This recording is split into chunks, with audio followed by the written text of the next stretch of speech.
எம்பலும் அன்பர் பெருமக்களே, நாம் காலை அமர்விலே சிவஞான போதம் மங்கள வாழ்த்து மலர்தலை உலகில் சிறப்பு பாயிரம் மலர்தலை உலகில் மாயிருள் துமிய பலர்புகழ் ஞாயிறு படரின் அல்லதை காண்டல் செல்லா கண்போல் ஈண்டிய பெரும்பெயர் கடவுளில் கண்டு கண்ணிருள் தீர்ந்து அருந்துயர் குரம்பையில் ஆன்மா நாடி மயர்வர நந்திமுனிகணத்தளித்த உயர் சிவஞான போதம் உரைத்தோன் பெண்ணை புனல் சூழ் வெண்ணெய் சுவேதனன் பொய்கண்ட மெய்கண்ட தேவன் பவனனி வன்பகை கடந்த தவறடி புனைந்த தலைமையோரே என்பதை பார்த்தோம். இதில் நந்திமுனி கணத்து அளித்த உயர் சிவஞான போதம், நந்திமுனி கணத்து அளித்த சிவஞான போதம் என்பதை நூல் வரலாறு சொல்கிறார். நூல் வரலாறு சொல்லுகிறார்.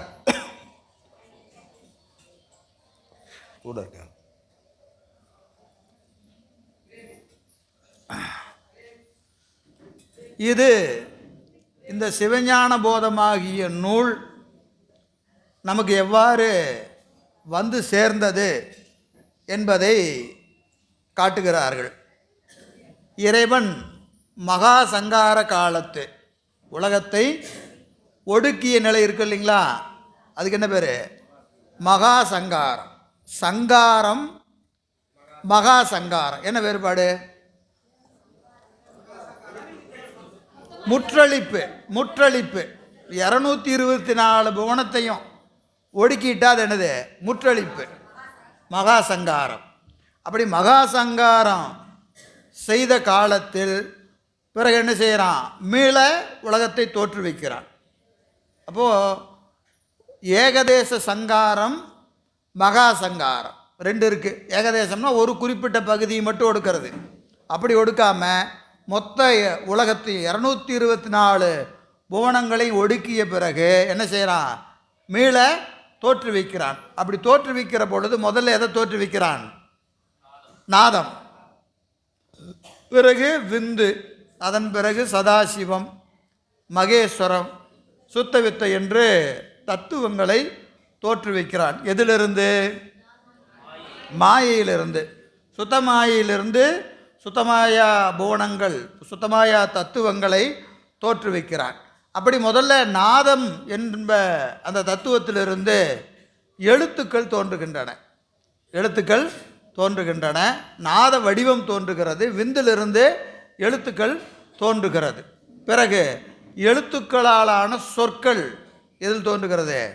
சதாசிவ திருமேனி, சதாசிவ தத்துவத்திலே சொற்கள் தோன்றுகின்றன. அந்த சொற்களாலான வேதங்களையும் ஆகமங்களையும் இறைவன் சதாசிவ திருமேனியை இடமாக கொண்டு வேதங்களையும் ஆகமங்களையும் தோற்றுவிக்கிறான். வேதம் எத்தனை? 4. ஆகமங்கள் 28 ஆகமங்கள். அது விரித்தா எண்ணிலை, நிறைய ஆகமங்கள் சொல்லலாம். ஆனால் நம்ம நூல்கள் எத்தனை சொல்கிறாங்க? 4 வேதம், 28 ஆகமங்கள். இதில் சதாசிவ திருமேனியாக எழுந்தருளிய பெருமான் வேதங்களை யாருக்கு உபதேசம் செய்கிறார் அப்படின்னு கேட்டிங்கன்னா, பிரம்மதேவனுக்கு உபதேசம் செய்கிறார். வேதங்களை பிரம்மதேவனுக்கு உபதேசம் செய்துவிட்டு ஆகமங்களை யாருக்கு உபதேசம் பண்ணுறாருன்னு கேட்டிங்கன்னா, 28 பேருக்கு 28 ஆகமங்களை உபதேசம் பண்ணுறார். 28 பேருக்கு 28 ஆகமங்களை உபதேசம் பண்ணுகிறார். அது யாருன்னு கேட்டிங்கன்னா, பிரணவர் 10 பேர். பிரணவர் எத்தனை பேர்? 10 பேர். அப்புறம் உருத்திரர் 18 பேர். 10 பிரணவருக்கும் 18 உருத்திரருக்கும் ஆக 28 பேருக்கு 28 ஆகமங்களை உபதேசம் செய்கிறார். இதற்கு பிரதி சங்கை அப்படின்னு சொல்கிறாங்க. பிரதி சங்கை.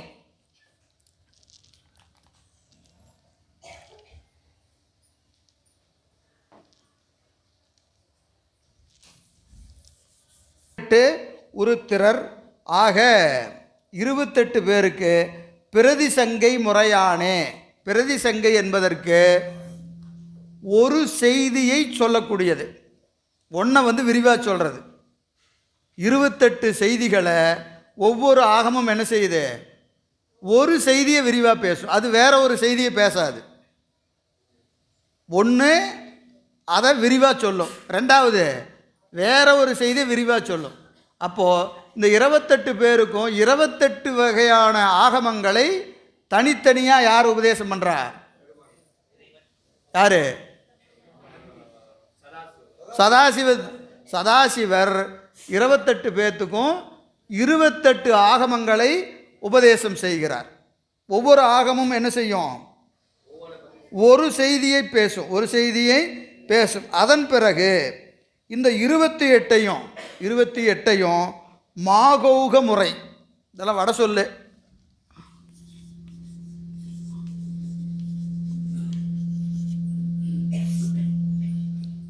மாகௌக முறை அப்படின்னு சொல்கிறாங்க. மாகௌக முறை இது என்ன அப்படின்னு கேட்டிங்கன்னா, ஒரு செய்தி 28 ஆகமங்களில் எங்கெங்கெல்லாம் இருக்கும். இப்போ உதாரணத்துக்கு பதி பசு பாசம்னு வைத்துக்கொள்ளுங்க, உங்களுக்கு புரியறதுக்காக சொல்கிறேன். பதி பசு பாசம், ஒன்று பதியை பற்றியே பேசும், இன்னொன்று பசுவை பற்றி பேசும், இன்னொன்று பாசத்தை பற்றி பேசும். இன்னொரு நூல் எடுத்துட்டிங்கன்னா பதியை பேசுகிற போது பதிக்கு உரிய ஏனைய செய்திகளை சொல்லும். அதோடு தொடர்புடைய பாசத்தையும் அதோடு தொடர்புடைய பசுவையும் பேசும். இப்போ நம்ம சொல்கிறோம் இல்லைங்களா, இப்போ சிவஞான சித்தியார், சிவப்பிரகாசம், சிவஞான போதம் 3 எடுத்துகிட்டு வச்சுக்கோங்க. இப்போ பதியை பற்றி பேசணும்னா சிவஞான போதத்தில் பதியை பற்றி பேசுகிற போது என்ன செய்கிறது, சிவஞான சித்தியாரில் பதியை பற்றி என்னென்ன செய்தி வருது அப்படின்னு சொல்கிறது, சிவப்பிரகாசத்தில் பதியை பற்றி என்னென்ன சொல்லுதுன்னு பார்க்குறது. பாசம்னு சொன்னால் இதை பார்க்குற போது அந்த நூலில் பாசத்தை பற்றி எங்கே இருக்குது, இந்த நூலில் பாசத்தை பற்றி என்ன இருக்குன்னு அதை தொடர்புடைய ஏனைய செய்திகளையும் சொன்னீங்கன்னா அது என்ன போகிறது, மாகௌக முறை. இந்த 28க்குள்ளேயும் ஒரு செய்தி 28லையும் எங்கெங்கே இருக்குது அப்படின்னு சொன்னால் அது என்ன முறை, மாகௌக முறை. இப்படி இந்த 28ஐயும் மாகௌக முறையில் யாருக்குன்னு கேட்டிங்கன்னா வித்தேசர் அட்ட வித்தேஸ்வரர் இருக்காங்க இல்லைங்களா, அட்ட வித்தேஸ்வரர்,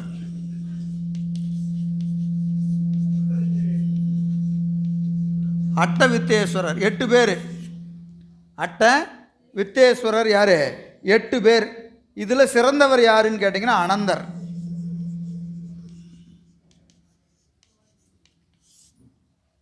அட்ட வித்தேஸ்வரர் சிறந்தவர் யார்? அனந்தர். இவருக்கு அருள் செய்கிறார். அதாவது சதாசிவர்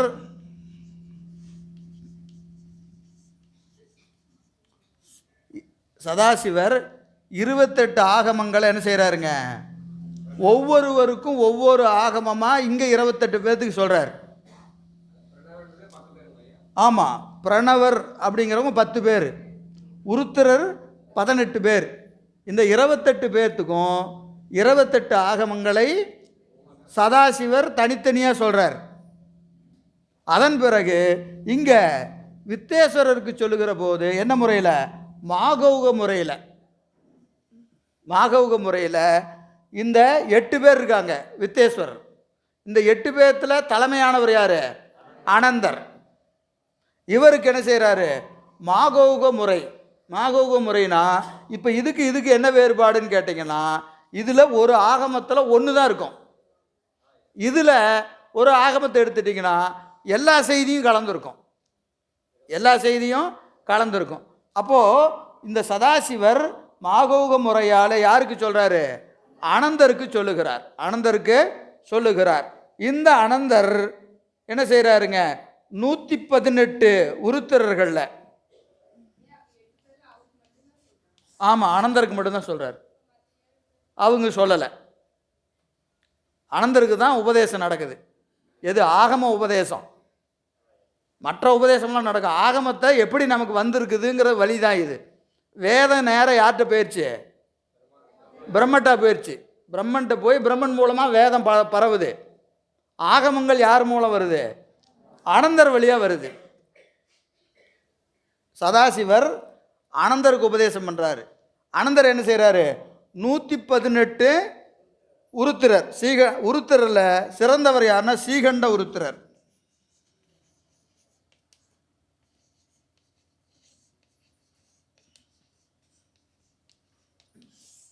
இந்த 118 உருத்திரரில் தலை சிறந்தவர் யார்? சீகண்ட உருத்திரர். அவருக்கு ஆகம பொருளை உபதேசம் செய்கிறார். ஆகம பொருளை உபதேசம் செய்கிறார். அப்போ நமக்கு இதெல்லாம் நீங்கள் விட்டுறலாம். நமக்கு நேராக எங்கிருந்து வருது?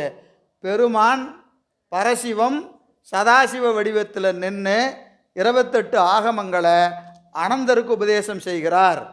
அனந்தர் யாருக்கு? சீகண்ட உருத்திரருக்கு உபதேசம் செய்கிறார். சீகண்ட உருத்திரர் எல்லா உயிர்களுக்கும் இது போய் சேரணும்னு சொல்லி யாருக்கு செய்கிறாரு? நந்தியம்பெருமானுக்கு செய்கிறார். சீகண்ட உருத்திரர் நந்தியம்பெருமானுக்கு இந்த ஆகம பொருளை உபதேசம் செய்கிறார். இப்படி இந்த ஆகம பொருளை உபதேசம் செய்த நிலையில் நந்தியம்பெருமான் ஒரு ஐயத்தை கேட்குறார் பெருமான்கிட்ட.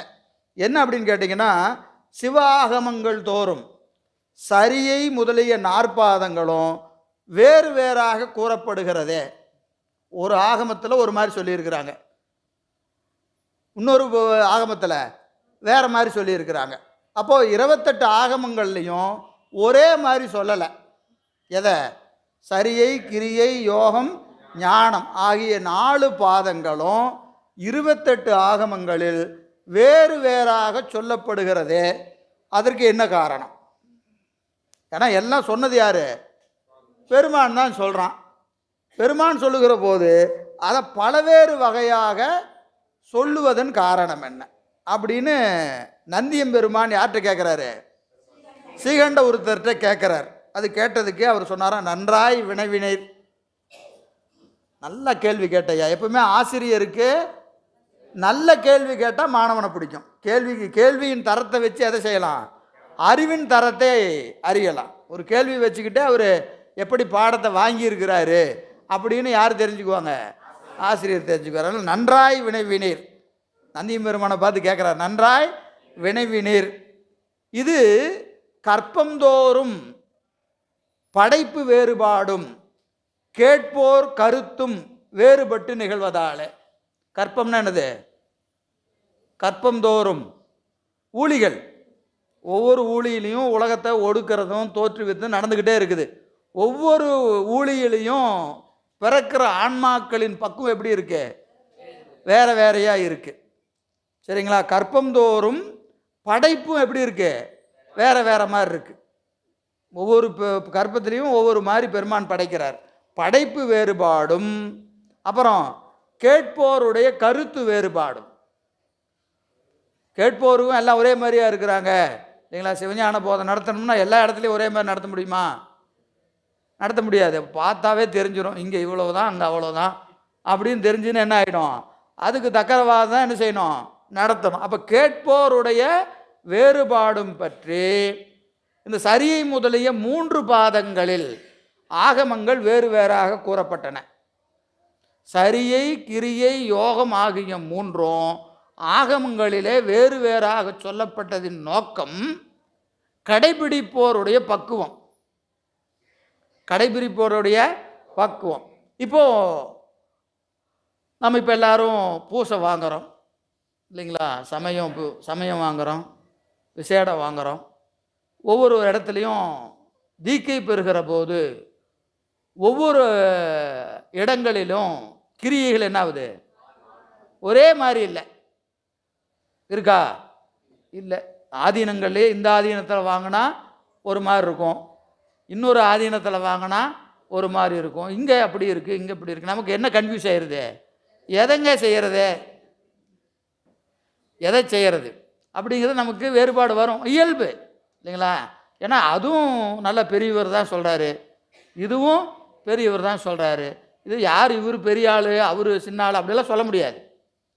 ஆனால் என்ன இருக்குது? அவர் ஒரு ஆகமத்தின் வழி சொல்கிறாரு, இவர் ஒரு ஆகமத்தின் வழி சொல்லுகிறார். எது சரி அப்படின்னா ரெண்டு சரி தான்.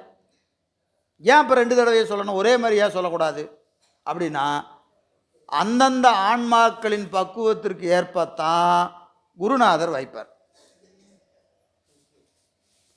குருநாதர் எப்படி வாய்ப்பார்னா, நம்ம ஏற்கனவே பல முறை சொல்லி இருக்கிறோம். உங்களுக்கு ஞாபகம் இருக்கா?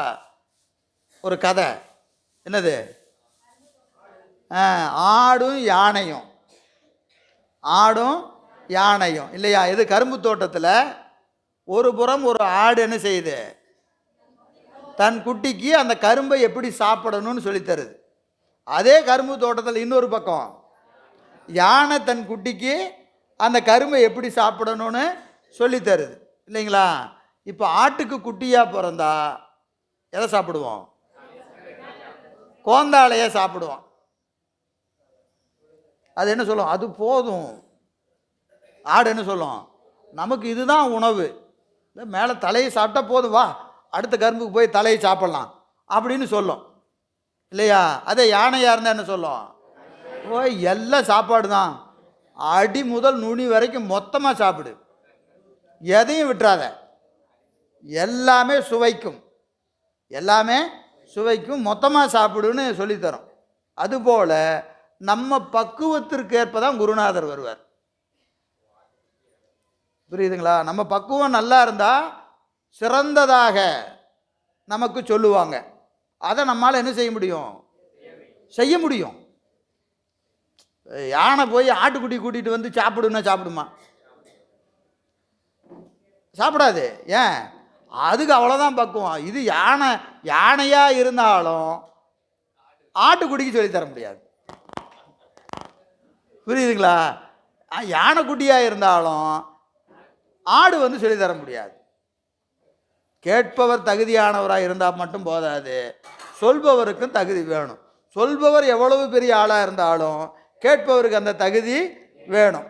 இதெல்லாம் அப்படியே பொருந்தி வந்தால் தான் அது நிகழும். அதுபோல் அந்தந்த உயிர்களுக்கு என்ன பக்குவம், புரியுதுங்களா? அப்போது இவ்வளவு போதும் அப்படின்னு சொல்கிறவர் நமக்கு ஆசிரியராக வராருன்னா என்ன அர்த்தம்? நம்ம அவ்வளோதான் பிடிக்க முடியும். அப்போ பெருமா நம்ம என்ன செய்கிறாரு? நம்ம பக்குவம் இவ்வளோதான், போதும்ப்பா, அவ்வளோ செய்ய, ஒரு தலையை வெய்யி, தண்ணி ஊற்று, போதும் அப்படின்னா நமக்கு எப்படி இருக்கு? பரவாயில்ல, நாமளும் செய்யலாமாட்டிருக்குதே சிவபூசை அப்படின்னு தோணுது. இன்னொருத்தர் 1 மணி நேரம்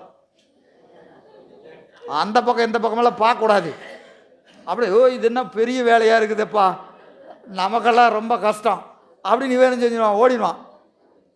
ஆனால் அதையும் பார்த்துட்டு என்னது, ஆஹா எவ்வளோ பெரிய வாய்ப்பு அப்படின்னு செய்கிறாள் இருக்காங்களா இல்லையா? எப்பவுமே தகுதி உயர உயர எண்ணிக்கை குறையும். நல்லா ஞாபகம் வச்சுங்க, தகுதி உயர உயர எண்ணிக்கை குறையும் இல்லைங்களா? மிகுதியாக இருப்பதினாலே அது சிறந்ததாகாது, குறைந்திருப்பதினாலே அது இழிந்ததாகாது. உயர்ந்த பொருள்கள் எண்ணிக்கையில் குறைவாக இருக்கும் இல்லைங்களா? இப்போது இங்கே போனீங்கன்னா இரும்பு கடை உங்கள் ஊரில் எத்தனை இருக்கு? தங்கம் 1 லட்ச ரூபாய்க்கு போனால் இரும்பு எவ்வளோ வாங்கிட்டு வரலாம்? தங்கம் கையில் கூட பிடிக்க முடிய மாட்டேங்குது இல்லைங்களா? அப்போ என்ன ஆகுது? தகுதி உயர உயர எண்ணிக்கை குறையத்தான் செய்யும். அதனால் எண்ணிக்கை கம்மியாக இருக்கிறதுக்காக அது என்ன ஆயிடாது?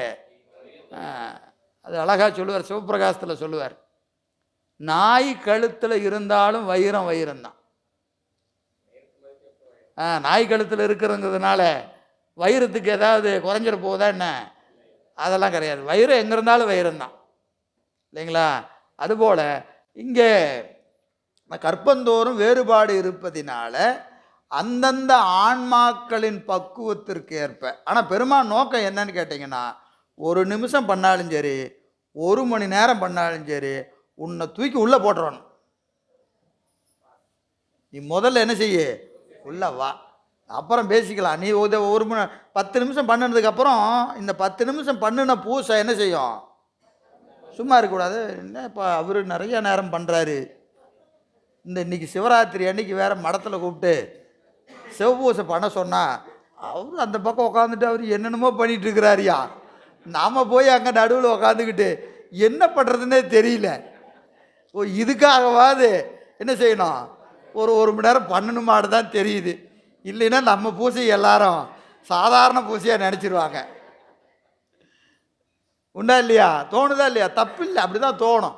அதுக்காகவாவது என்ன செய்வாங்க, பண்ணுவாங்க. அது அப்புறம் இந்த ஆனந்தம் நம்ம என்ன செய்யும், அதில் போய் தெரிந்து தொட்டாலும் தெரியாமல் தொட்டாலும் நெருப்பு சுடும். அது மாதிரி தான் பூசை. நீங்கள் என்ன நினச்சி பண்ணாலும் சரி, பெருமைக்கு பண்ணாலும் சரி, கடமைக்கு பண்ணினாலும் சரி, எதுக்கு செய்தாலும் அது என்ன செய்யும், அது வேலையை செய்யும். அந்த வேலையை அது செய்து கொண்டே தான் இருக்கும். எனவே அந்த சரியை முதலாக யோகம் ஈராக மூன்றிலையும் வேறு வேறு வகையாக கூறப்பட்டதின் நோக்கம் அந்த ஆன்மாக்களின் பக்குவங்கள் வேறுபட்டு இருப்பதினால அந்தந்த பக்குவத்திற்கேற்ப பூசை செய்யணும்னு செஞ்சு என்ன செய்கிறாரு, பல வகையாக சொல்லிட்டார், பல வகையாக சொல்லி இருக்கிறார். ஆனால் ஞானபாதம் என்பது இவ்வாறு பல வகையாக இருக்க முடியாது. சரியை வேறு மாதிரி இருக்கலாம், கிரியை வேறு மாதிரி இருக்கலாம், யோகம் வேறு மாதிரி இருக்கலாம். ஞானபாதம் ஒரே மாதிரி தான் இருக்கணும். அது பக்குவம் நோக்கின்னு சொல்லக்கூடாது. ஏன்னா பக்குவம் வந்தால் தான் ஞானபாதம். பக்குவத்திலேயே பல விதமெல்லாம் சொல்லிகிட்டு இருக்கக்கூடாது. ஆனால் பக்குவம் உடையோருக்கு தான் ஞானபாதம். ஆனால் ஞானபாதமும் பல நூல்களில் பலவாறு சொல்லப்பட்டிருக்கு. ஞானபாதமும் பல நூல்களிலே பல வகையாக சொல்லப்பட்டிருக்கிறது. அதற்கு என்ன காரணம் அப்படின்னு கேட்டால், தூள அருந்ததி நியாயம் பற்றி. தூள அருந்ததி நியாயம் பற்றி, தூள அருந்ததி நியாயம்னு ஒரு நியாயம் இருக்குது. தூள அருந்ததி நியாயம் அது என்ன அப்படின்னு கேட்டிங்கன்னா, தூளமான பொருளை காட்டி சூக்குமமான பொருளை உணர்த்துதல். நமக்கு தெரிஞ்சதை ஒன்று சொல்கிறது, தெரிஞ்சதை சொல்லி அதன் பிறகு என்ன செய்கிறது, தெரியாத ஒன்றை விளக்கிறது. இப்போது நீங்கள் அந்த திருமணம் முடிஞ்சு என்ன பார்ப்பாங்க, அருந்ததி பார்ப்பாங்க இல்லைங்களா? அருந்ததி, அதான் தூள் அருந்ததி நியாயம். மாலத்தில் பார்த்து அருந்ததி பாருன்னா, அருந்ததி நட்சத்திரம் ரொம்ப சின்னது, ரொம்ப சின்ன, பார்த்தா தெரியாது. ஆனால் வசிஷ்டர் அந்த நட்சத்திரம் நல்லா தெரியும். வசிஷ்டர் நட்சத்திரம் நல்லா பிரகாசமாக தெரியும். அருந்ததி நட்சத்திரம் சரியாக தெரியாது, ரொம்ப சின்னதாக இருக்கும். அப்போ முதல்ல என்ன காட்டுவாங்கன்னா, அந்த வசிஷ்டர் நட்சத்திரத்தை காட்டுவாங்க. ஏங்க பாரு, அது தெரியுதா, அதுதான் அருந்ததிம்பாங்க. தெரியுது, நல்லா தெரியுது, நல்லா தெரியுதுண்ணா. அது இல்லையா, அதுக்கு பக்கத்தில் இருக்கு பாரு, அதுதான்பாங்க. அப்போது நல்லா தெரியறத காமிச்சு அதன் பிறகு என்னது, சூக்குமத்தை தூளத்தை காட்டி சூக்குமத்தை விளக்கிறது. சூக்குமத்தை விளக்குது. இதற்கு என்ன பேர், தூள அருந்ததி நியாயம். தூள அருந்ததி நியாயம் என்று சொல்லுவாங்க இல்லைங்களா? அந்த வகையில் ஞானபாதத்தில் சில நேரங்களில் பல வகையாக இருக்கும். அதற்கு காரணம் என்னன்னு கேட்டிங்கன்னா, முதல்ல தூளமாக சொல்கிறது. அந்த ஆன்மாவுக்கு என்ன செய்கிறதுங்க, தூளமாக கொஞ்சம் அப்படியே.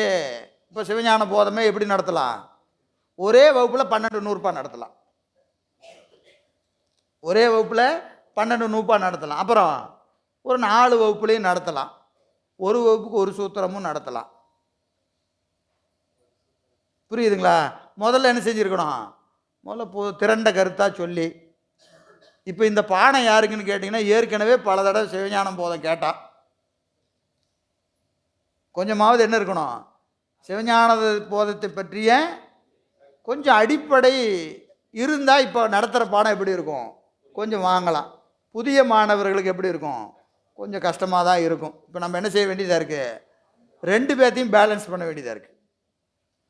புதிய மாணவருக்கும் புரிகிற மாதிரி நடத்தணும், பழைய மாணவருக்கு அவர் சொன்னதே தான் சொல்கிறாரியா அப்படின்னு சொல்லாத மாதிரி இருக்கணும் இல்லையா? அப்போ கொஞ்சம் 2க்கு நடுவில் போக வேண்டியதாக இருக்குது. சரி, தூள அருந்ததி நியாயம் என்பது தூளமாக உள்ள பொருளை காட்டி சூக்குமாக இருக்கிற பொருளை விளக்குதல். அப்போது ஞானபாதத்தில் சில நேரங்களில் ஒரு பொருளை சொல்லுவாங்க, ஆனால் அது இன்னொரு நூல் எப்படி இருக்கும், வேறு மாதிரி இருக்கும். ஆனால் வேறையான்னு கேட்டால் வேற இல்லை, வேற இல்லை. அதுக்கு ஒரு உதாரணம் சொன்னால் உங்களுக்கு தெரியும். இப்போது முத்தியில் ஆணவ மலம் அடங்கும் நீங்கும்.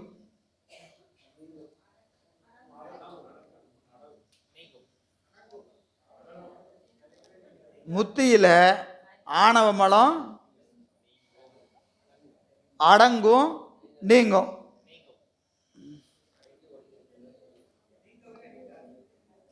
அடங்கும் என்று சிவப்பிரகாசம் சொல்லுது. அடங்கும்னு சிவப்பிரகாசம் சொல்லுது. நீங்கும்னு சித்தியார் சொல்லுது.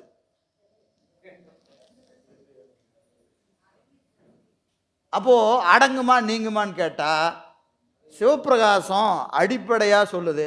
அதனால் அப்போ உனக்கு நீங்கும்னு சொன்னால் ரொம்ப உனக்கு விளக்கணும். அதனால் என்ன செய்ய, அடங்கும்னு வச்சுக்கோ, சரியா அப்படின்னு வச்சுக்கோ. அப்போ சிவப்பிரகாசம் படிக்கும் போதே நமக்கு ஆணவ மலம் எப்படி இருக்குன்னு நினச்சிக்கணும், அடங்கும். ஆனால் நூலை நீங்கள் ஆராய்ச்சி பண்ணி அறிவு மேம்பட மேம்பட அது நீங்கும் என்று சித்தியாரில் சொல்கிறார். அப்போ எதனால் சித்தியார் எப்படி இருக்கு, கொஞ்சம் நுட்பமாக விளக்குறார். சித்தியார் படிக்க வந்துட்டாவே உனக்கு தர்க்க அறிவு வேணும், தர்க்கறிவு வேணும். சைவ சித்தாந்தத்தை நல்லா துறைபோக கற்றிருந்தால் சித்தியார் விளங்கும். அப்போ அந்த அளவுக்கு வந்துட்ட, உனக்கு இப்போ என்ன செய்யலாம், நுட்பமானவற்றை விளக்கலாம். இப்போ போய் சிவப்பிரகாசத்துலேயே என்ன செய்யக்கூடாது, விளக்கிட்டு இருந்தால் ரொம்ப கஷ்டப்படுவான் மாணவன். அவனுக்கு இப்போ அடிப்படையே 36ன்னு சொன்னாவே சில பேருக்கு அப்பா ஆரம்பிச்சுட்டாரியா அப்படின்னு சொல்கிறாள் இருக்காங்களா இல்லையா? இப்பவும் இருக்க தான் செய்கிறாங்க. 36 எப்போ கேட்டாலும் 36ங்கிறாரியா, இது வேற நிற்கவே மாட்டேங்குது மனசில். நமக்கும் அது எதையாவது எப்படியாவது படிச்சிடணும்னு பார்க்குறோம், அது நிற்கவே மாட்டேங்குது அப்படின்னு சொல்கிறாள் இருக்காங்களா இல்லையா? இப்போ அவங்ககிட்ட போய் நம்ம ஆணவ மலம் நீங்கும்னு சொல்லி அதை போட்டு 1 மணி நேரம் விளக்கணும்னு என்ன ஆகும், கஷ்டப்படுவாங்க. புரியுதுங்களா? அப்போது போதும், அந்த அளவுக்கு வச்சுங்க. இப்போ அடங்கும்னு வச்சுக்க, ஒன்றும் தப்பு இல்லை அப்படின்னு வச்சு பின்னாடி சிவஞான சித்தியார் வருகிற போது அது இன்னும் கொஞ்சம் நல்லா விழுந்து நீங்கும்னு சொல்லி அதுக்கு காரண காரியமெல்லாம் சொல்லலாம். அப்போ ரெண்டும் ஒன்றா வேற ஒன்று தான். புரியுதுங்களா? அது தூள அருந்ததி முறைமை பற்றி அங்கே அவ்வளோதான், மாணவன் அவ்வளோதான் இருக்கான், ரைட் அது போதும்பா நீ இதை இப்படியே வச்சுக்கோன்னு சொல்கிறது.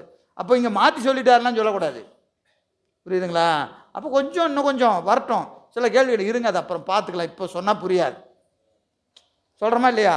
இப்போ சொன்னால் புரியாது, அப்புறம் பார்த்துக்கலான்னு என்ன அர்த்தம், அது இப்போ சொன்னால் ரொம்ப விரிச்சிட்டு போகும். அதுபோல் எனவே ஞானபாதத்தில் மாறுபட்டது போல தோன்றினாலும் உண்மையில் அது என்ன கிடையாது, மாறுபட்டு இருக்காது. அப்போது அந்த மாணவனுடைய பக்குவம் நோக்கி சில இடங்களில் உண்டும்பாங்க, சில இடத்துல இல்லைம்பாங்க. அப்போ எது சிறந்ததுன்னா அதில் எந்த நூல் உயர்ந்ததோ அதுதான் என்னது சிறந்தது.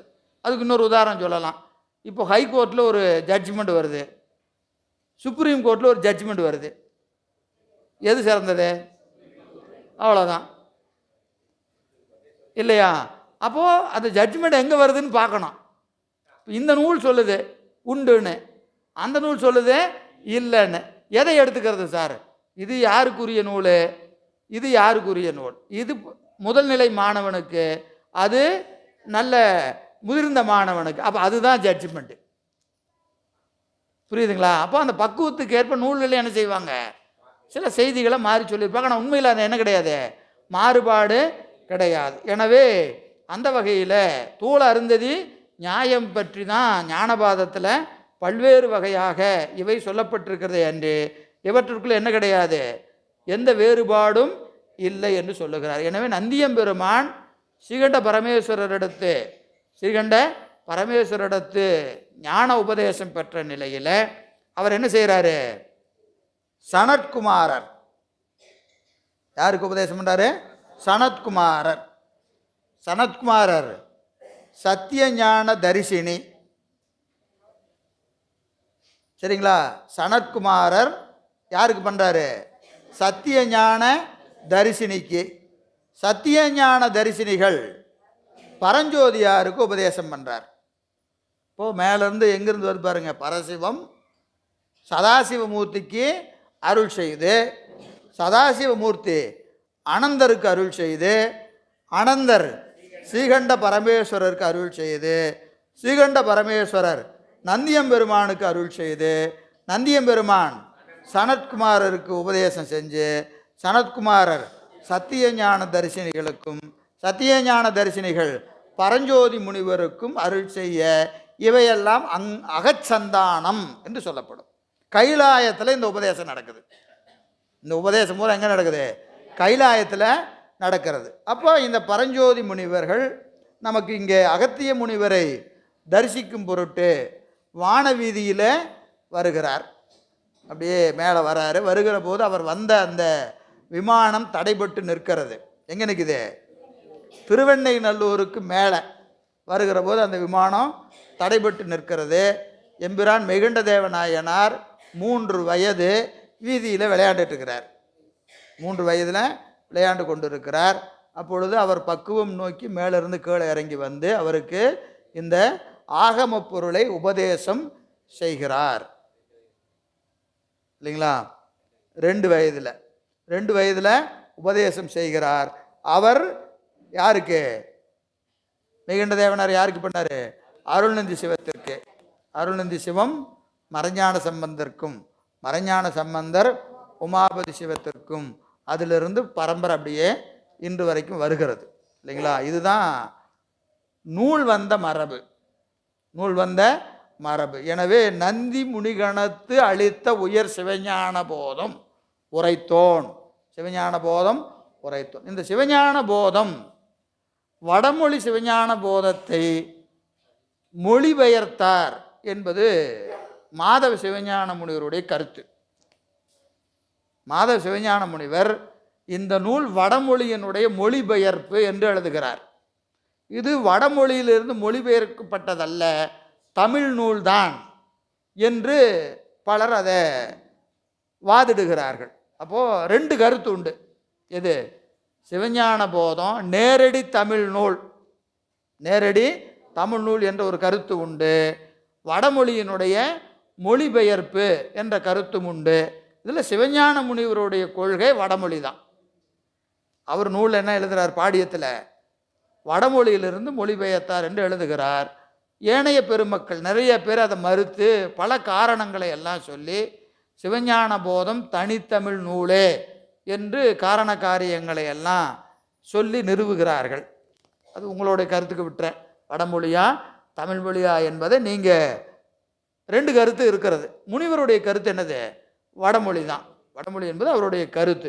எனவே அந்த வகையில் இந்த சிவஞான போதத்தை என்ன செய்கிறாருங்க?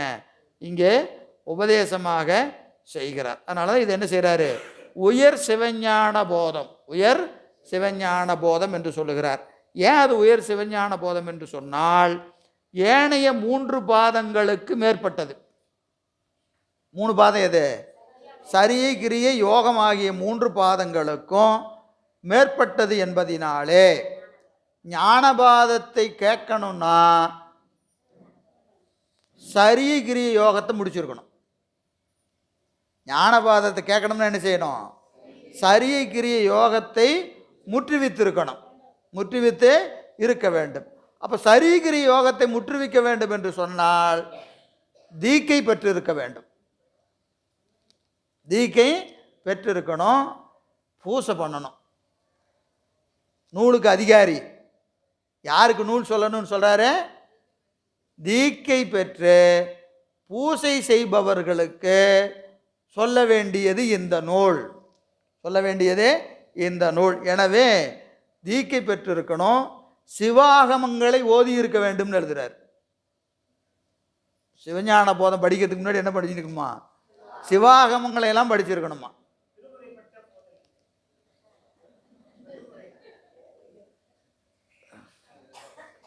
நான் முனிவர் சொல்றத சொல்றேன். ஆகமங்கள் என்பது நமக்கு முதல்ல வடமொழியில் மட்டும்தான் ஆகமம் என்பது கருத்து இல்லை. புரியுதுங்களா? ஆகமம் என்பது பதிபசுபாசம் தெரித்தல். பதிபசுபாசம் தெரித்தல். பதிபசுபாசத்தின் இயல்புகளை சொல்லக்கூடிய நூல்கள் ஆகமம் என்று சொல்லப்படும். சரிங்களா? அது வடமொழியில் மட்டும்தான் இருக்குதா அப்படின்னு கேட்டால் என்னுடைய தனிப்பட்ட கருத்து, சரிங்களா, வடமொழியில் இருப்பது ஆகமமா?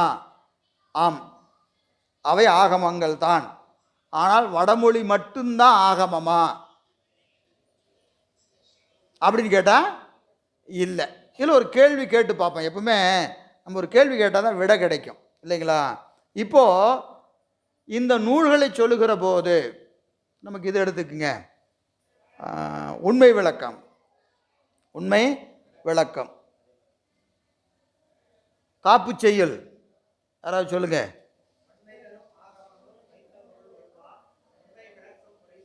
அவ்வளோதான், நிறுத்திடுங்க.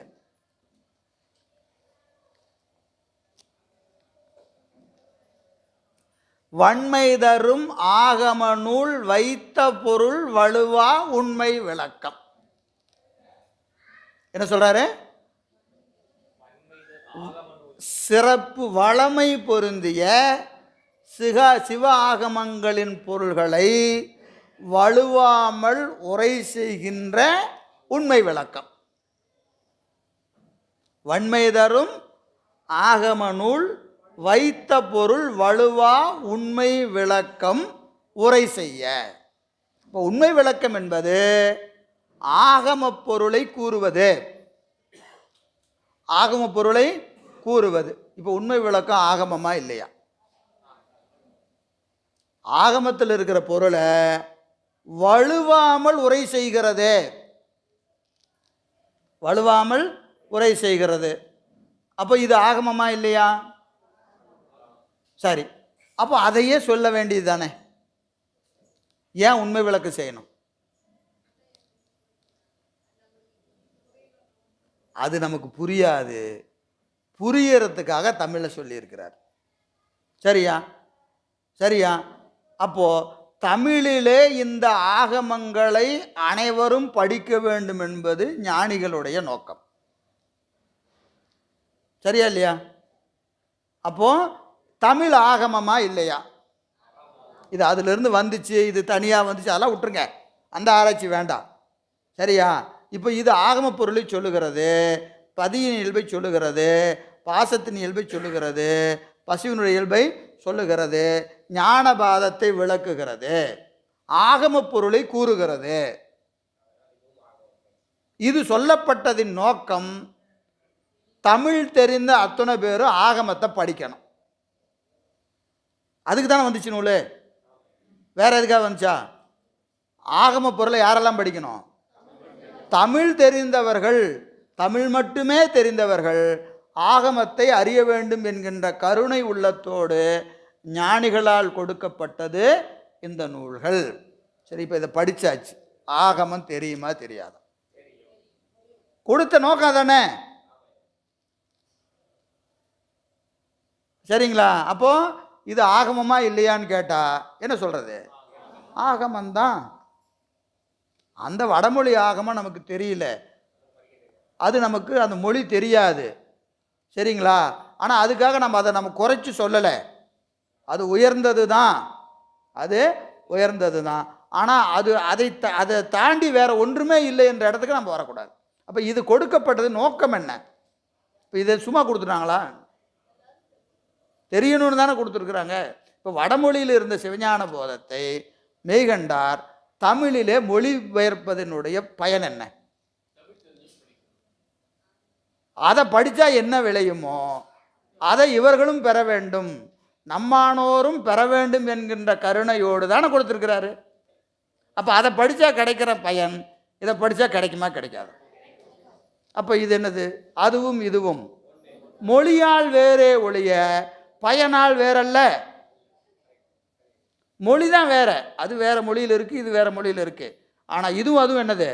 பயன் என்னது? ஒன்று தான். அப்போ இது நீங்கள் வடமொழி மொழிபெயர்ப்புன்னு வச்சுக்கோங்க, தமிழ்லேயே வந்து எப்படி வேணாலும் வச்சுக்கோங்க, உங்களுக்கு எது சரியோ அப்படி வச்சுக்கோங்க. ஆனால் பயன் என்னது? திருவடியை கூட்டிகிட்டு போவோமா போவாதா? அவ்வளோதான். அதுக்கு மேலே என்ன வேணும்? நம்ம படிக்கிற பயன் என்னது? திருவடிக்கு போகணும், அவ்வளோதான். அது கிடைச்சா போதாதா? அவ்வளோதான். எனவே இந்த 3 பாதங்களையும் மேம்பட்டது என்பதினாலே உயர் சிவஞான போதம் என்றார். அப்போ 3 பாதங்களை மேற்பட்டது என்பதினால சரிகிரி யோகத்தை உற்றுவித்திருக்கணும், தீக்கை பெற்றிருக்கணும், ஆகமங்களை ஓதி இருக்க வேண்டும். இப்போ ஆகமங்களை ஓதி இருக்கணும்னு சொல்கிற இடத்துல தான் இப்போ இத்தனை கேள்வி வந்துச்சு இல்லையா? இப்போ ஆகமங்களை ஓதி இருக்கணும்னா நம்ம இந்த இடத்துக்கு எப்படி பொருள் செஞ்சுக்கலாம்? திருமுறையும் சாத்திரங்களையும் அறிவு கொண்டு படிச்சிருக்கணும். அறிவு கொண்டு படிச்சிருந்தா தான் அனுபூதி வரும். முதல்ல சொன்னமா இல்லையா? என்னது? ஆன்மா நாடி கண்ணுருள் தீர்ந்தே, அதுதான் இது. சரிங்களா? முதல்ல அறிவு கொண்டு படிக்கணும், ஆராய்ச்சி வேணும். அதன் பிறகு என்ன விளையும்? மலம் நீங்கும். நீங்கிய நிலையில் அது அனுபூதியாக வாய்க்கும். எனவே அது ஓதிய நிலையில் ஆகமங்களை கேட்டு அதன் பிறகு அந்த நூலின் வழி ஒழுகிங்கிறார். அப்புறம் என்ன செய்யணும்? நூலின் வழி ஒழுகி. இப்போ பூசை எப்படி பண்ணணும்னு படித்தா போதாது, பூசை பண்ணணும். 5 எழுத்து ஓதணும்னு படித்தா பத்தாது, 5 எழுத்தை ஓதணும். எனவே அந்த வழியில் ஓதி மனம் தூயராய், எப்படி இருக்கணும்? மனம் தூயராய் நித்திய அனித்திய உணர்வு தோன்றி. நித்திய அனித்திய உணர்வு என்னது?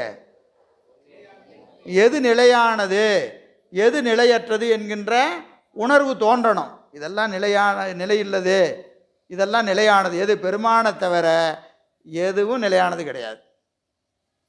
எல்லாமே நிலையற்றது தான். நிலையானது எது? திருவடி ஒன்று தான். அதை தவிர மீதி எல்லாம் என்னது? எல்லாம் ஒரு கால எல்லையில் வந்து சேர்ந்தது, ஒரு கால எல்லையில் நம்ம விட்டு நீங்கும். எனவே நித்திய அனித்த உணர்வு தோன்றி பிறவிக்கு அஞ்சு வீடு பேற்றின் மீது மிக்கு அவா உண்டாய வழி. வீடு பேற்றின் மேலே என்ன இருக்கணும்? காதலிப்பார்க்கு ஈசன் புண்டரிக தாளினை சேரும் பரிசினை புகழலுற்றாம்னு சித்தியாரில் சொல்லுவார். வீடு காதலிப்பார்னா எங்கள் வீட்டை நானும் தான் காதலிக்கிறேன், அந்த வீடு காதலிக்கிறது இல்லை. வீடு காதலிப்பார். எல்லாத்துக்கும் வீட்டு மேலே காதல் இருக்குது, வீட்டு மேலே இருக்குது, வீட்டுக்காரி மேலேயும் இருக்குது. அந்த காதல்லாம் இல்லை, அந்த வீடு வேணும். வீடு காதலிப்பார்க்கு ஈசன் புண்டரிக தாளினை சேரும் பரிசினை புகழலுற்றாம்னு சித்தியாரில் சொல்லுகிறார். பண்டைனர் தவத்தால் தோன்றி பரமனை பற்றி செய்யும் தொண்டரை தானே தூய கதியில் தொகுப்பன். மார்க்கர் கண்டநூல் ஓதி வீடு காதலிப்பார்க்கு ஈசன் புண்டரிக தாளினை சேரும் பரிசினை புகழலுற்றாம் அப்படின்னு சித்தியாரில் ஒரு பாட்டு இருக்கு. அவையடக்கத்தில் சொல்கிறார். நூல் பயன் இதே தான். இந்த இடத்துக்கு அந்த பாட்டு அப்படியே வச்சு பார்த்தீங்கன்னா தெரியும். பண்டை நத்தவத்தால் தோன்றி பரமனை பத்தி செய்யும் தொண்டர். முன்னை பல பிறப்புகளிலேயே என்ன செஞ்சிட்டாங்க? நிறைய பக்தி செஞ்சாச்சு. யார் போல? ஞானசம்பந்தர் போல. ஏடுடைய மலரான் முனை நான் பணிந்து ஏத்த, அன்று ஏத்த இன்று அருள் செய்த. சரிங்களா? ஏடுடைய மலரான் முனை நான் பணிந்து ஏத்த அருள் செய்த பீடுடைய பிரமாபுரம். இவர்களுக்கு சாமு சித்தர் அப்படின்னு சொல்கிறார். சாமு சித்தர் பிறவியிலேயே நல்ல தவமுடையவங்க. அவங்களுக்கு என்ன வேண்டாம்? நூல் வேண்டாம். சிவஞான போதம், சிவப்பிரகாசம், திருவாசகம் இதெல்லாம் தேவையில்லை. ஏன்? ஏற்கனவே எல்லாம் முடிச்சாச்சு. அப்படியே நெட்டை கூடி பெருமான்கிட்ட போகிறது மட்டும்தான் பாக்கி. அவங்களுக்கு என்ன வேண்டாம்? நூல் வேண்டாம். சாமு சித்தருக்கு நூல் வேண்டாம். வைநகிகர் அப்படின்னு ஒருத்தர் சொல்கிறார். வைநகிகர் யார்? சொன்னாலும் விளங்காது, அவனுக்கு நூல் வேண்டாயான்றார். சாமு சித்தருக்கு நூல் வேண்டாம், வைநகிகருக்கு நூல் வேண்டாம். அப்போ யாருக்கு இந்த நூல் சொல்லியிருக்கிறேன்? சித்தியார் நூல் யாருக்கு சொல்லியிருக்கிறேன் அப்படின்னா என்னதுங்க? இங்கே வீடு காதலிப்பார்க்கு. வீடு காதலிப்பார்க்கு ஈசன் புண்டரிகத்தாளினை சேரும் பரிசனை புகழலுற்றான். வீடு பேர் அடையணும், வழி தெரியல. திருவடிக்கு போகணும்னு ஆசை இருக்கு, எப்படி போகிறதுன்னு தெரியல. அவர்களுக்கு நான் இந்த நூலை சொல்லுகிறேன் அப்படின்னு சொல்கிறார். யார்? அருள்நந்தி சிவா. கண்டிப்பாக உண்டுங்கய்யா, கண்டிப்பாக உண்டு, 100க்கு 100 உண்டு, சத்தியமாக உண்டு. இல்லை, என்னைக்கு நம்ம திருநீர் பூசி சாத்திரம் சொல்லி தெரிஞ்சோ தெரியாமலே அஞ்செழுத்து சொல்கிறோமோ இல்லையோ, நமக்கு கண்டிப்பாக வீடு பேர் உண்டு. இது இந்த பிறவியா அடுத்த பிறவியாங்கிறது கேள்வி. ஆனால் கண்டிப்பாக என்ன உண்டு? வீடு பேர் சத்தியமாக உண்டு. அதில் இந்த பிறவியிலேயே அடையணுங்கிறது நோக்கமாக இருக்கணும். சித்தாந்தத்தே சிவன் தன் திருக்கடைக்கண் சேர்த்தி சனனம் ஒன்றிலே சீவன் முத்தராக வைத்திடும். சித்தாந்த நெறிக்கு வந்துட்டா ஒரே பிறவியில் வீடு பேர் போயிடலான்றார். ஆமாம், சித்தாந்தத்தே சிவன் தன் திருக்கடைக்கண் சேர்த்தி சனனம் ஒன்றிலே சீவன் முத்தராக வைத்து ஆண்டு மலம் கழுவி ஞானவாரி மடுத்து ஆனந்தம் பொழிந்து அரும்பிறப்பை அறுத்திடவும். இத்தனை சொல்கிறமே ஐயா, வந்துரு, ஒன்றும் பண்ணாத, வந்து உள்ளே பூந்துரு, கூட்டத்தோடு போய் உள்ளே பூந்துரு. அது என்ன செய்யும்? அப்படியே அடித்து கொண்டு போயிடுறியா, எப்படியாவது கொண்டு போயிடும் உன்னை. நீ என்ன செய்யாத, அதெல்லாம் கேட்டுட்டு இப்படி வெளியே நிற்கிறையே. பித்தாந்த பெரும் பிதற்று பிதற்றி பாவ பெருங்குழியில் வீழ்வர். இதை தெரியாமல் இந்த அடியார் கூட்டத்துக்கு சேராமல் கிடக்கிறையா அப்படின்னு என்ன சொல்கிறாருங்க? பாவ பெருங்குழியில் வீழ்வர். இது என்ன பிராந்திங்கிறார்? மயக்கம். எவ்வளோ மயக்கத்தில் கிடக்கிறான். ஒரே பிறவியில் முத்தின்னு சொல்கிறேன், அது வரமாட்டேன்னு வெளியே நிற்கிறையா அப்படின்னு கேட்குறார். எதில்? சித்தியாரில் தான் கேட்குறார், சித்தியாரில் தான் கேட்குறார். எனவே வீடு பேற்றின் மீது மிக்கு அவா உண்டாயவளே அவர்களுக்கு இந்த நூலை உணர்த்துக.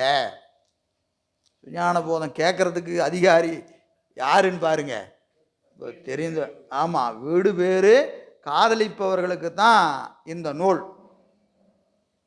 நமக்கு புத்தி பூர்வமாவோ அபுத்தி பூர்வமாவோ ஏதோ ஒரு வகையில் பெருமான் என்ன செய்கிறாரு? நம்மை செவிமடுக்குமாறு வைத்திருக்கிறாரா இல்லையா? அதுக்கு என்ன வேணும்? ஏதோ ஒரு தவம் இருக்குது, ஏதோ ஒரு தவம் இருக்கிறது. எனவே இதில் சில தடை விடையெல்லாம் கேட்குறார். என்ன தடை விடை அப்படின்னு கேட்டிங்கன்னா, இந்த போன பிறவியிலேயே சரியகிரி யோகத்தையெல்லாம் முடித்தவங்க இந்த பிறவியில் ஞானத்துக்கு வந்துடுவாங்க. அதனால் இந்த பிறவியில் என்ன வேண்டாம்? சரியகிரியெல்லாம் தேவையில்லை, சரியகிரியெல்லாம் ஒன்றும் வேண்டாம். ஏன்? அதான் முன்னை பிறவின் தொடர்ச்சின்னு சொல்லிட்டீங்க. அதனால் போன பிறவிலே எல்லாம் முடித்தாச்சு. நேராக ஸ்ட்ரைட்டாகவே என்னது? ஞானம்தான். ஞானத்துக்கு போய்ட்டு என்ன வேண்டாம்? சரியும் வேண்டாம், கிரியும் வேண்டாம். எல்லாம் பூசை கீசையெல்லாம் எதுக்குங்க? அப்படியே நான் நெட்டை கூடி இருக்கிறேன் அப்படின்னு சொல்கிறவங்க இருக்கிறாங்களா இல்லையா? ஞானமே போதும், என்ன வேண்டாம்?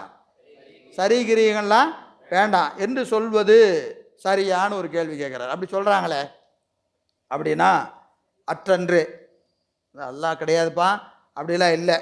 ஏன்னா சிவஞான போதத்தில் என்ன செய்கிறாரு? ஆலயம்தானும் அரணன தொழுமேங்கிறார். ஆலயம்தானும் அரணன தொழுமே என்று சொல்லுகிறார். அப்புறம் மண் முதல் நாளம் வித்தை மலர் எண்ணி ஈசர் சதாசிவம்னு அகப்பூசையை பேசுகிறார். ஒன்றில் ஆலயம்தானும் அரணன தொழுமேங்கிறாரு. இன்னொரு பாட்டில் என்ன செய்கிறாரு? அகப்பூசையை பேசுகிறார். மண் முதல் நாளம் வித்தை மலர் எண்ணி ஈசர் சதாசிவம்னு அகப்பூசையை பேசுகிறார்.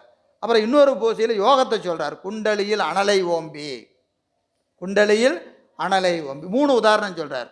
ஆலயம்தானும் அரணன தொழுமேன சரியை திருக்கோயில் வழிபாடு, கிரியை என்னது? அகப்பூசை. யோகம் குண்டலியில் அகப்பூசையில் ஒரு பகுதி, குண்டலியில் வேள்வி செய்கிறது.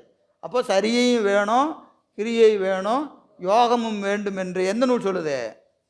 ஞான நூல் சொல்லுது, ஞான நூல் சொல்லுகிறது. அப்போது ஞான நெறியில் நிற்பவர்கள் ஓரோர் ஒளி வழுகாது இருப்பதற்கு சரியை கிரியை யோகம் வேண்டப்படுவது. நம்ம ஞானத்தில் இருந்தாலும் திருக்கோயில் வழிபாடு, அடியார் வழிபாடு, சிவபூசையெல்லாம் நம்மளை எது என்ன செய்யும்? வலுவாமல் காக்கும்.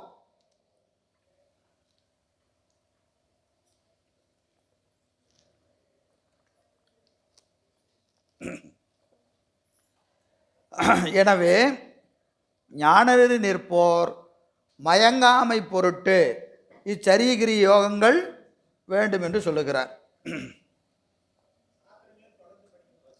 யான்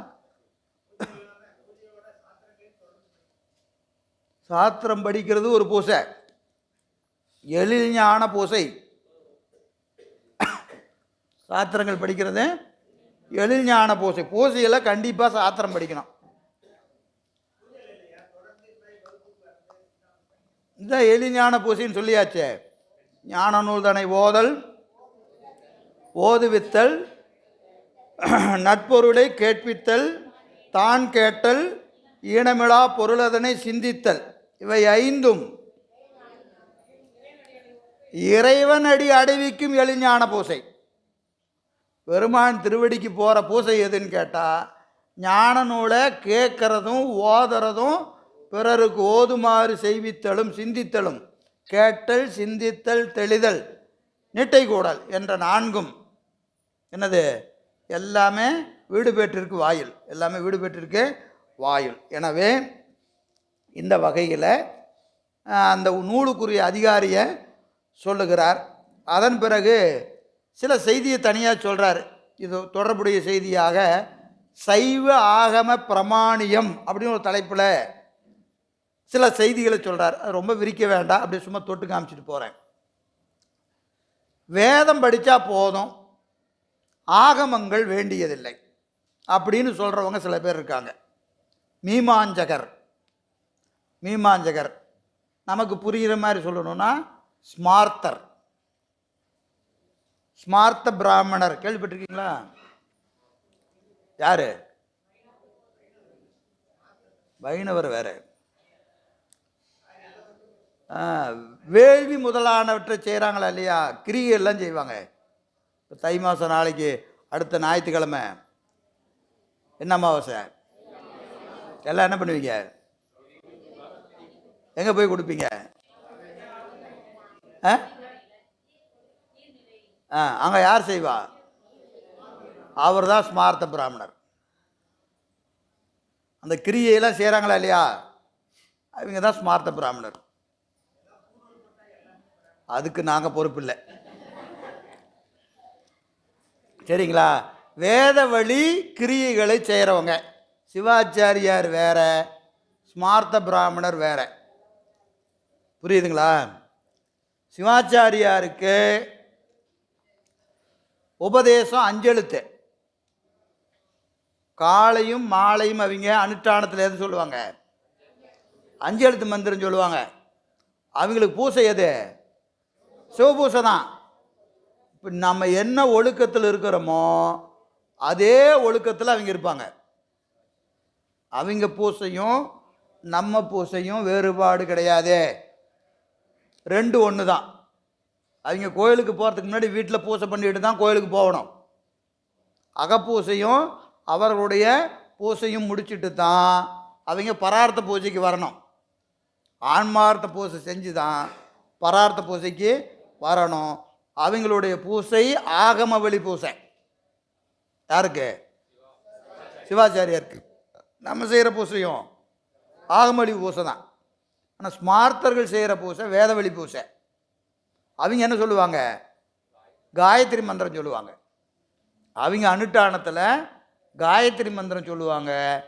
நம்ம சிவாச்சாரியால் என்ன சொல்லணும்? அஞ்செழுத்து சொல்லணும். நிறைய வேறுபாடு இருக்குது. எல்லாம் நம்ம எல்லாம் திருநீர் பூசிட்டு எல்லாம் ஒரே ஆள் தான் அப்படின்னு ஒரு வேறுபாடு தெரியாமல் இருக்கிறோம். அவர்களுக்கு வேதம் பிரமாணம், ஸ்மார்த்தர்களுக்கு வேதம் பிரமாணம், சைவர்களுக்கு ஆகமம் பிரமாணம். ஆகமம் பிரமாணம். அவர்கள் ஆகமத்தை ஏற்றுக்கொள்வதில்லை. யாரு? ஸ்மார்த்தர்கள். அவர்களை மீமாஞ்சகர் என்று சொல்லுவோம். நம்ம 24 சமயங்களில் அவர்கள் என்ன சொல்லுவோம்? மீமாஞ்சகர். மீமாஞ்சகர் தான் இப்போ வழக்கத்தில் ஸ்மார்த்தர்ன்னு இருக்கு. சரிங்களா? அவர்கள் வேதத்தை ஏற்றுக்கொள்வார்கள், ஆகமத்தை ஏற்றுக்கொள்ள மாட்டார்கள். அப்போது ஆகமங்கள் பிரமாணம் ஆகா என்பது அவர்களுடைய கருத்து, மீமாஞ்சகருடைய கருத்து. ஆனால் அதை மறுத்து ஆகமங்கள் நம்முடைய பிரமாண நூல்கள் என்று நிறுவுறார். நிறைய மேற்கோள் காட்டுறார். எதில்? பாடியத்தில். வேதமும் பிரமாணம், ஆகமும் பிரமாணம். வேதம் பொது நூல், ஆகமம் சிறப்பு நூல் என்று சொல்லி அதற்கு பல்வேறு வகையான தடை விடைகளை பாடியத்தில் சிவஞான முனிவர் விளக்கிறார். இதெல்லாம் ஏன் இங்கே சொல்லணும் அப்படின்னு கேட்டிங்கன்னா, நூலுக்கு இதெல்லாம் அடிப்படை. இந்த அடிப்படை கருத்தை வச்சுட்டு தான் நூலை அணுகணும். நம்முடைய சிவஞான போதம் ஆகமத்தை பிரமாணமாக கொண்டது என்பதை இங்கே கருத்தாக வைக்கிறார். எனவே அந்த வகையில் பல்வேறு தடை விடைகளை சொல்லி என்ன செய்கிறாருங்க, ஆகமங்களை சொல்லுகிறார். அப்புறம் வேதத்தில் சிவபூசை பெருசாக சொல்லப்படலையே. பெரியவங்க யாரும் பூசை செஞ்ச மாதிரி வேதத்தில் காணாமே. ஆனால் நீங்கள் என்ன செய்கிறீங்க, பூசை செய்யணும்னு சொல்கிறீங்களே அப்படின்னு கேள்வி கேட்குறாரு. யார்கிட்ட? சிவஞான முனிவர் அப்படி ஒரு கேள்வி கேட்டு அதுக்கு விட சொல்கிறார். ஏன்னா ஆகமம்னு சொன்னாவே உடனே என்ன வந்து நிற்கும், பூசை தான் வந்து நிற்கும். ஆனால் வேதத்தில் எங்கேயும் சிவபூசை சிறப்பாக பேசப்படுவதில்லை. எனவே இது எப்படி பொருந்தும் அப்படின்னு ஒரு கேள்வி கேட்குறார். அதுக்கு பல நூல்களிலே சிவபூசை சொல்லப்பட்டிருக்கிறது அப்படின்னு அதுக்கு மேற்கோள் காட்டுறார். எங்கே? உபமன்ய முனிவர் செய்த பூசை, அகத்தியர் செய்த பூசை போன்றவற்றை காட்டி பத்ம புராணம், மகாபாரதம் இதில் எல்லாம் என்ன சொல்லியிருக்காங்க, சிவபூசை சொல்லியிருக்கு. மகாபாரதத்தில் சிவபூசை சொல்லப்பட்டிருக்கிறது. எங்கே? அர்ஜுனனுக்கு உபதேசம் செய்கிறார் சரிங்களா. அப்புறம் உபமன்ய முனிவர் கண்ணனுக்கு சிவதீக்கு செய்கிறார். பெரிய புராணத்தில் இந்த செய்தி இருக்கு. எங்கே? திருமலை சிறப்பில் உபமன்ய முனிவரை காட்டுறாங்க. உபமன்யூர் அங்கங்கே வராரு, கைலாய மலையில் உபமன்யூர் அமர்ந்திருக்கிறாரு. சுந்தரர் தென் திசையிலிருந்து 1000 கோடி சூரிய பிரகாசமாக வரார். பார்த்த உடனே என்ன செய்கிறாரு, இங்கே பெருமான் இருக்கிற இடத்துல இவ்வளவு பெரிய சோதி தோன்றுகிறது என்று நினைத்து பெருமானை நினைக்கிறாரு. பெருமான் என்ன செய்தார், அவன் தம்பிரான் தோழன் என்று சொன்ன உடனே அவர் என்ன செய்கிறாரு, அப்படியே கையெடுத்து வணங்குறார். நம்பி ஆரூரரை கைலாய மலையிலே மாணவர்களோடு அமர்ந்திருந்த உபமன்ய முனி என்ன செய்கிறாருங்க, நம்பி ஆரூரர் ஆகிய சோதி பிளம்பை கண்டு வணங்குகிறார்.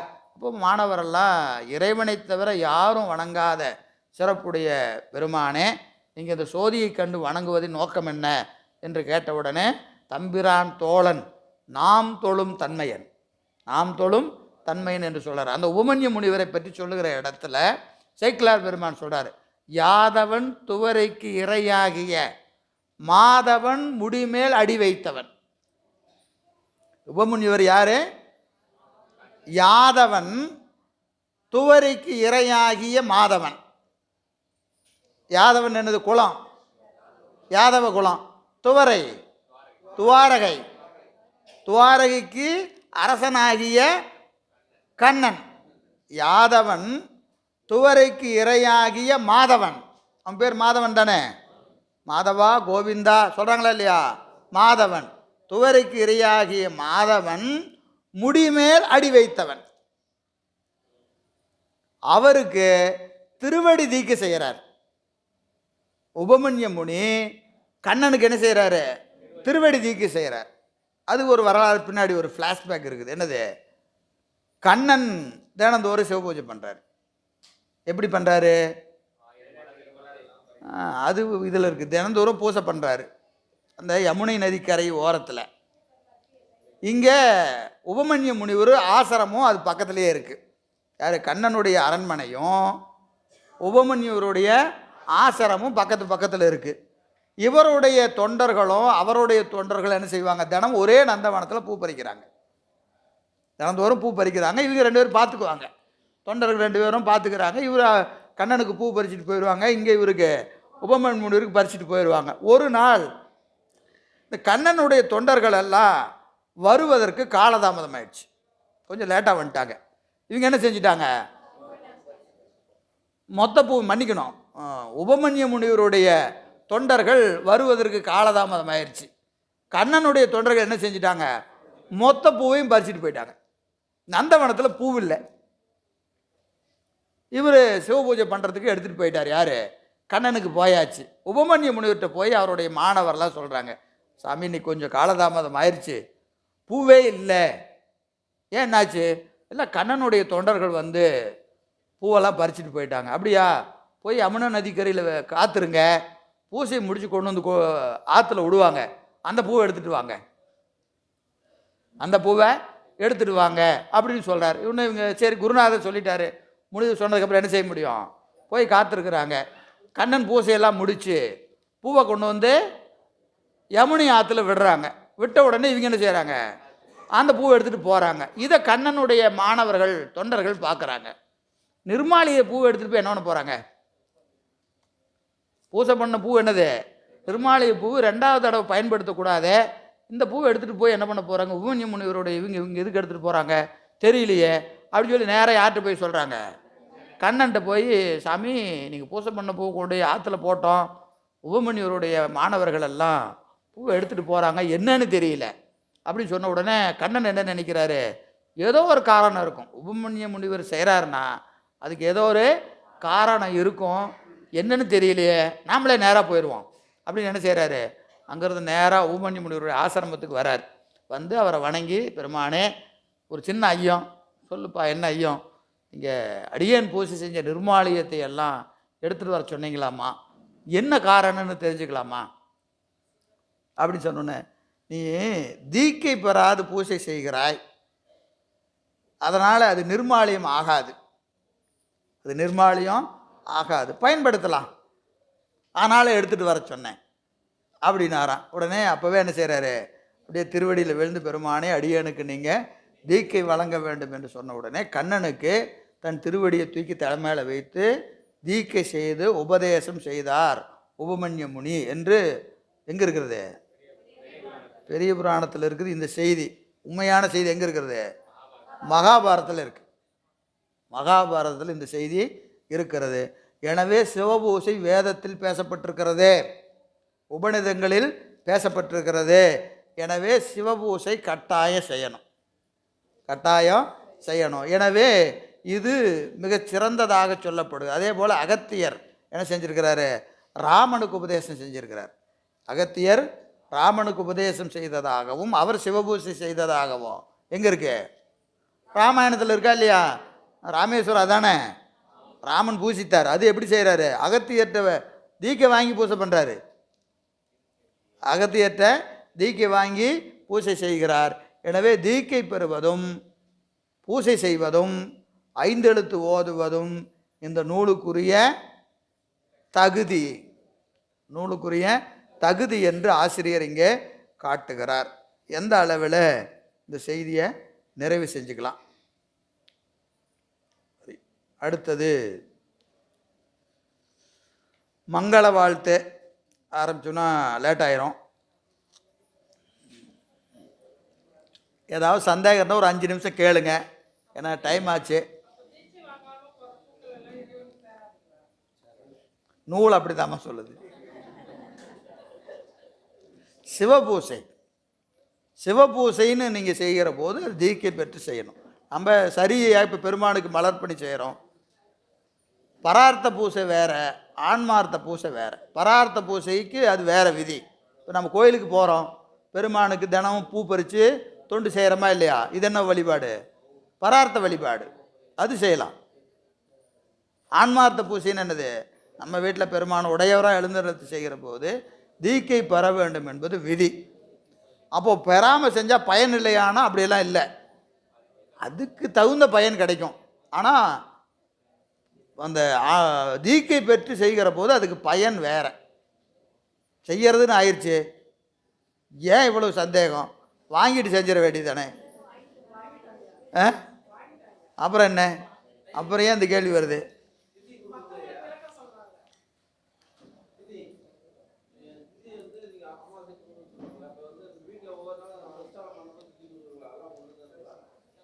அதே தான் இது, இதே தான் அது.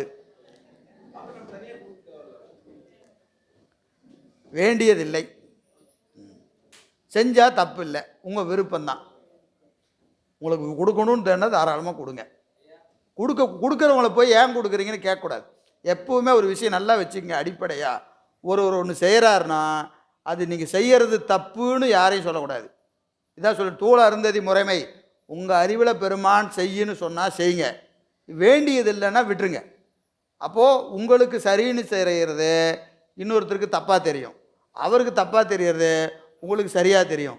உங்கள் அறிவில் இதுவே எனக்கு போதும்னு நினச்சா போதும், இல்லைல்ல எனக்கு அது செஞ்சால் தான் நிறைவாக இருக்குது, தாராளமாக செய்யலாம். தண்ணி ஊற்றுனா போதுங்க சிவபூசை, அதுவும் சரிதான். இல்லைங்க நான் 5 திரவியம் வச்சு பூசை பண்ணால் தான் எனக்கு நிறைவாக இருக்குது, அதுவும் சரிதான். 5 திரவியம் ஊற்றுனா தான் எனக்கு நிம்மதினா நீங்கள் 5 ஊற்றுங்க. தண்ணி ஊற்றுனாவே போதும்னா தண்ணி ஊற்றுங்க. அப்போ உங்களுக்கு எதை பெருமான் அளக்கிறாரோ அதுதான் உங்களுக்கு. நீங்கள் இன்னொருத்தருக்கு அளவுகோல் ஆக மாட்டீங்க, அவர் உங்களுக்கு அளவுகோல் ஆக மாட்டார்.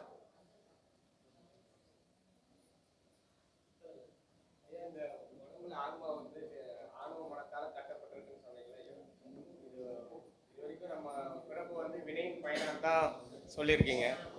இது ஆன்மா கிட்ட இப்போ ஆணவ மலம் நெருங்கிச்சுனாக்கா நம்ம வினை பண்ணி இருந்தாலையும் அது கிளியர் ஆகி முக்திக்கு போவோங்களா? அதாவது ஆன்மாவுக்கு மாயை கண்மங்கள் கூட்டப்பட்டதின் நோக்கம் என்ன?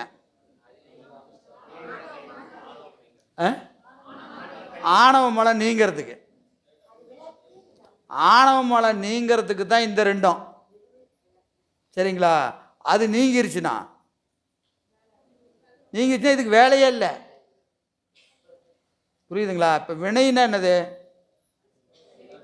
கண்மம். நான் செய்தேங்கிற உணர்வோடு நீங்கள் என்ன செஞ்சாலும் அது என்னது? வினை தான். நீங்கள் நல்லது செய்யுங்க, கெட்டது செய்யுங்க, எதை வேணாலும் செய்யுங்க, நான் செய்கிறேங்கிற உணர்வோட நீங்கள் எது செஞ்சாலும் என்னது? வினை தான். இப்போ வினை எது வரைக்கும் இருக்கும்? ஆணவ மலம் இருக்கிற வரைக்கும் வினை வேலை செய்யும், சரிங்களா? ஆணவ மலம் என்பது சூக்குமமான பொருள், அதற்கு தூளமாக தெரிகிறது மாயையும் கண்மமும். ஆணவத்தை அறிய முடியாது, எதை அறியலாம்? கண்மமாயை அறியலாம். இந்த 2 பேரும் நம்ம கூட இருக்கிறாங்கன்னா இவங்க அண்ணன் கூட இருக்கிறான்னு அர்த்தம், சரியா? அவன் இல்லைன்னா இவன் 2 பேரும் இருக்க மாட்டான். ஏன்னா அவன் இருக்கிறதுனால தான் இவன் வேலை செய்கிறான். அவன் இல்லைன்னா கண்மம் வேலை செய்யாது, மாயை வேலை செய்யாது. இப்போ நமக்கு இந்த 2 வேலை செஞ்சிட்டு இருக்குதுன்னா என்ன அர்த்தம்? ஆணவம் இருக்குதுன்னு அர்த்தம். அவ்வளோதான். வேற ஏதாவது சந்தேகம் உண்டா? ஐயா சொல்லுங்கய்யா, தெரிஞ்சதை சொல்கிறேன்.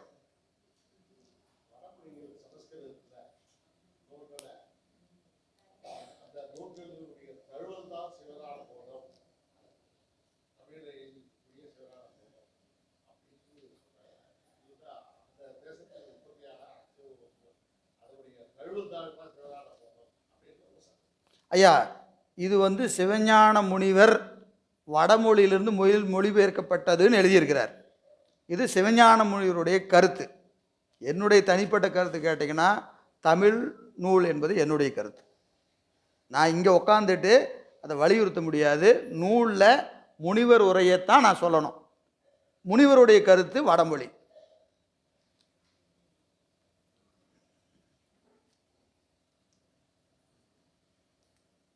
வேற ஏதாவது?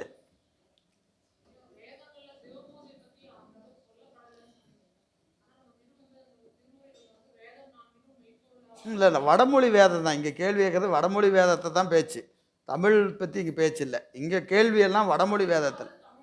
ஆமாம், நம்ம தமிழ் வேதம்னா அது அதில் நிறையா நமக்கு சொல்லியிருக்கு, அதை பற்றி பேச்சே இல்லை.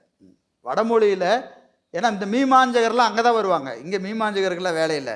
தேவாரத்துலேயும் திருவாசகத்துலேயும் மீமாஞ்சகருக்கு வேலை கிடையாது. எல்லாம் அவங்க வடமொழியில் இருக்கிறவங்க தான் அதெல்லாம் சொல்லுவாங்க. அவங்கள மறுக்கிறதுக்கு தான் சொல்கிற இடமெல்லாமே வடமொழி வேதம் தான்.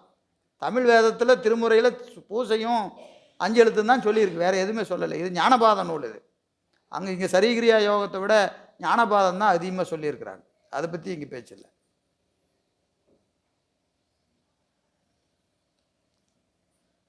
சரி, வேறு ஏதாவது ஐயா உண்டா? நிறைவு செஞ்சிடலாங்களா? மகிழ்ச்சி.